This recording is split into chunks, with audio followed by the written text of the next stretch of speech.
ये कहानी है राजस्थान में रहने वाले उस्मान की।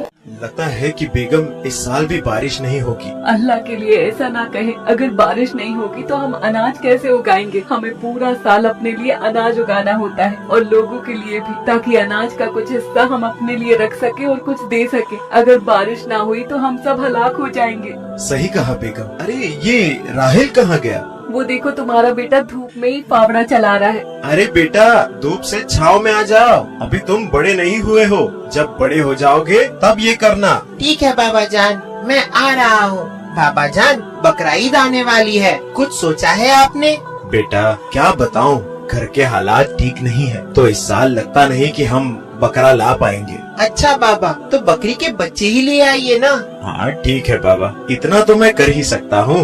अगले दिन उस्मान 2 बकरी के बच्चे लेकर आता है। राहिल, राहिल कहाँ हो? देखो देखो, मैं तुम्हारे लिए क्या लेकर आया हूँ। अरे वाह बाबा जान, आप तो मेरे लिए बकरी के बच्चे लेकर आ गए। आपका बहुत बहुत शुक्रिया। मेरा बेटा किसी चीज के लिए कहे और मैं वो ना पूरा कर सकूं, ऐसा तो हो ही नहीं सकता। अम्मी जान देखो ना, बाबा जान ने मेरी हसरत को पूरा कर दिया। अल्लाह ताला मेरे बाबा की हर तमन्ना को पूरा करे। हर एक माँ बाप को तुम जैसा बेटा दे अल्लाह। कितना प्यारा है मेरा बेटा। राहिल बकरी के बच्चों के साथ पूरा दिन खेलता और उनसे बातें करता और उन्हें हरे हरे पत्ते खिलाता।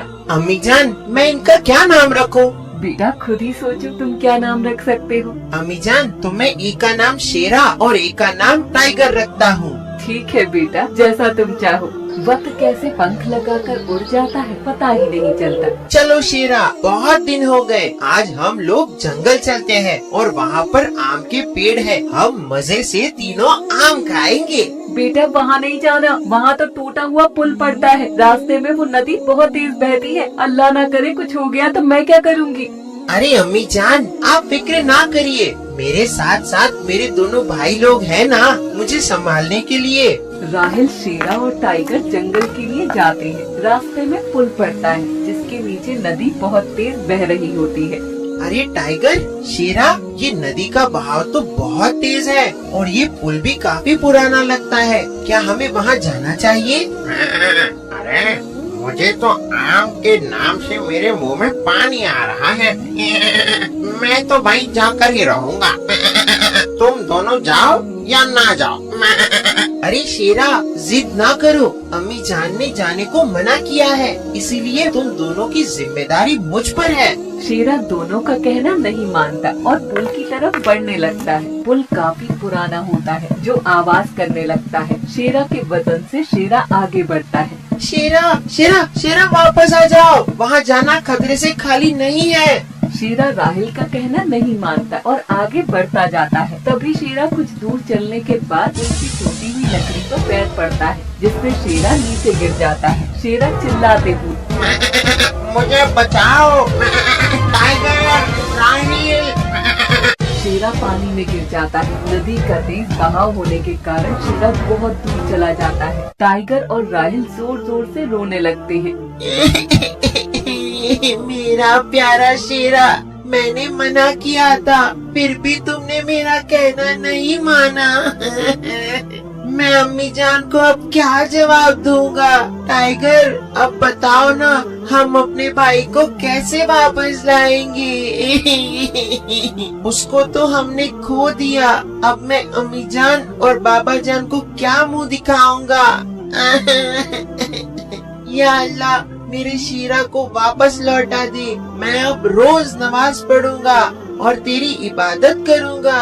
वो दोनों काफी घंटों पुल के पास रोते रहते हैं। शाम हो जाती है। टाइगर बकरा रोते हुए, माँ चलो राहिल, माँ अब कोई फायदा नहीं है माँ यहाँ रुकने का। माँ दोनों घर के लिए रवाना होते हैं और घर पहुंचते हैं और दरवाजा खटखटाते हैं। अरे राहिल बेटा, तुम आ गए और शेरा कहाँ है? तुम लोग भीगे क्यों हो? राहिल बेटा जवाब दो, मेरा दिल बैठा जा रहा है। क्या हुआ? मेरा दूसरा बेटा शेरा कहाँ है? तभी राहिल कुछ नहीं बोलता और अम्मी से जाकर लिपट जाता है और रोने लगता है। क्या हुआ बेटा, तुम रो क्यों रहे हो? अम्मी जान, मुझे माफ कर दीजिए, हमने आपका कहना नहीं माना। आपकी नाफरमानी की जिसकी हमें सजा मिली। क्या हुआ बेटा, बताओ जल्दी मुझे। अम्मी जान, आपने मना किया था ना कि उस पुल की तरफ ना जाना। मैंने शीरा को भी मना किया था कि अम्मी जान की नाफरमानी नहीं करनी है, लेकिन वो आम के लालच में पुल को पार करने की हसरत करने लगा। सारी गलती मेरी है, मैं उसको रोक ना सका। मैंने उसके मन में आम का लालच भर दिया था। सारा कसूर मेरा है अम्मी जान। राहिल, तुमने उसे रोका क्यों नहीं? या अल्लाह, ये दिन देखने से पहले मुझे उठा लिया होता। अम्मी जान, शेरा की मौत का तो मैं भी जिम्मेदार हूँ। शेरा की जगह मैं डूब गया होता, मैं मर गया होता। ऐसा ना कहो मेरे बच्चे, तुम तो मेरी ही औलाद हो। जो होना था वो हो गया, अब क्या पता अल्लाह की क्या मर्जी है। अपने आप को गमगीन ना करो मेरे बच्चे, शेरा के जाने का हमें बहुत गम है। मेरे बच्चे, अल्लाह ताला मेरे शेरों को जन्नतुल फिरदौस में मकाम अता फरमा। कुछ देर बाद उस्मान भी आ जाता है। सकीना, राहिल, तुम दोनों रो क्यों रहे हो? क्या हुआ, मुझे भी तो बताओ। राहिल सारा वाकया उस्मान को बताता है। उस्मान भी रोने लगता है। चुप हो जाओ मेरे बच्चों, चुप हो जाओ। इसमें तुम्हारी कोई गलती नहीं है। शायद किस्मत में यही होना लिखा था। हमारे घर का एक बेटा हमें छोड़कर चला गया।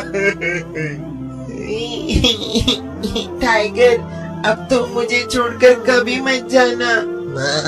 कभी नहीं मेरे भाई, मैं तुम्हें छोड़कर कभी नहीं जाऊंगा और हमेशा साथ ही रहूंगा। ऐसे ही कुछ दिन बीत जाते हैं। एक दिन मकान के मालिक सेठ जी अपने गुंडों के साथ आते हैं। निकल बे बाहर उस्मान के बच्चे, बहुत दिन हुए तूने घर का किराया नहीं दिया है। हर बार अगले महीने कर टालता रहता है। आज तो तेरी खैर नहीं। उस्मान बाहर आता है। सेठ जी, मुझे एक दिन और दे दीजिए, मैं आपका सारा कर्जा उतार दूंगा। अबे बात हुआ, मारो गुंडो इस उस्मान के बच्चे को। जैसे ही गुंडे उस्मान को मारते हैं, वैसे ही टाइगर बीच में आ जाता है और टाइगर के सर पर डंडा लग जाता है, जिससे टाइगर की बहुत ज्यादा खून निकलने लगता है। मेरे बच्चे, तुम्हें बीच में आने की क्या जरूरत थी? देखो तुम्हारे सर से कितना खून बह रहा है। या अल्लाह, ये क्या हो गया? मेरे भाई, तुम्हें कुछ नहीं होगा।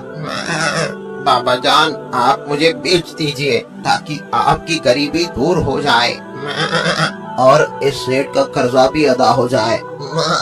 इस जानवर से कुछ सीखो उस्मान। कल के कल मुझे अपना कर्जा चाहिए। इस बकरे को बेचो और मेरा कर्जा अदा करो। ये कहकर सेठ जी और उसके गुंडे चले जाते हैं। बाबा जान, मेरे टाइगर, तुमने अपनी जान जोखिम में डाली और तुम्हें कुछ हो जाता तो मैं जी नहीं पाता। पहले ही तुम्हारा भाई हमें छोड़कर जा चुका है। मैं तुम्हें खोना नहीं चाहता। बाबा, आप मुझे बेचकर अपना कर्ज उतार दीजिए। बकरा ईद भी आने वाली है, कोई अच्छी कीमत मिल जाएगी आपको मेरी। नहीं बेटा, मैं तुम्हें नहीं बेचूंगा। मेरे पास जमीन पड़ी है, मैं उसे बेच दूंगा, लेकिन तुम्हें नहीं बेचूंगा। अगले दिन उस्मान अपनी जमीन बेच देता है और जो पैसे मिलते हैं उसे अपने सारे कर्ज निपटा देता है। कुछ दिन के बाद बकरा ईद आती है। या अल्लाह, हमारे पास सिर्फ टाइगर ही है, वो भी हम तेरी रजा के लिए कुर्बान कर देंगे। ये सारी बात राहिल सुन लेता है। राहिल टाइगर के पास जाता है। टाइगर, तुम भी मुझे छोड़कर चले जाने वाले हो। मैं तुम्हारे बिना कैसे जीऊंगा? हमारी दोस्ती यही तक थी क्या? हाँ राहिल, शायद अल्लाह को यही मंजूर है। अल्लाह की राह में कुर्बान होने जा रहा हूँ। नहीं मेरे भाई, मैं तुम्हें नहीं जाने दूंगा कहीं भी। ऐसा ना कहो, मुझे कुर्बान करने पर तुम्हारे घर में बरकत आएगी और मुसीबतों से अल्लाह सबकी हिफाजत भी करेगा इंशाअल्लाह। नहीं, मुझे कुछ नहीं पता। मैं बाबा जान से लड़ूंगा। राहिल, सुनो तो। राहिल रोता हुआ बाबा के पास जाता है। बाबा, मेरे टाइगर को कुर्बान ना करें। बाबा, मेरे टाइगर को कुर्बान ना करो। मैं आपको अपने सारे इकट्ठा किए हुए चीज के पैसे में दे दूंगा। अल्लाह के लिए मेरे टाइगर को मुझसे जुदा ना करो बाबा। ये सुनकर उस्मान की आंखों से आंसू निकल पड़ते हैं। बेटा ऐसा न कहो, मैं भी नहीं चाहता कि टाइगर हमसे जुदा हो, लेकिन अल्लाह का फरमान है, उससे तो हाल में पूरा करना ही होगा। काश हमारा शेरा साथ होता तो एक तो हम अल्लाह के राह में कुर्बान कर देते। बाहर दरवाजे पर शेरा खड़ा होता है और सारी बातें सुन रहा होता है और अंदर आता है। या अल्लाह, ये मैं कोई सपना देख रहा हूँ क्या? नहीं राहिल, ये हकीकत है। अल्लाह ने मेरी जान बचाई है एक फरिश्ते के जरिए। अब मैं समझा सारा माजरा। अल्लाह ने मुझे फिर से एक नई जिंदगी दी है, क्योंकि तुम एक सच्चे और नेक बच्चे हो। अल्लाह को सच्चे बच्चे पसंद आते हैं, इसीलिए वो तुम्हें रोता देख नहीं पाए। इसीलिए मेरा आना अल्लाह की एक नेमत में से एक है। चलो अब टाइगर को जाने दो खुशी खुशी, वो अल्लाह के घर जाकर बहुत खुश रहेगा। ठीक है मेरे भाई। इस तरह टाइगर को अल्लाह की रजा के लिए कुर्बान कर दिया जाता है। अगर हमारी कहानी अच्छी लगी हो तो लाइक करें और सब्सक्राइब करें, और ऐसी कहानी से जुड़े रहने के लिए हमारे चैनल को सब्सक्राइब करें। आप सबको बकरा ईद मुबारक।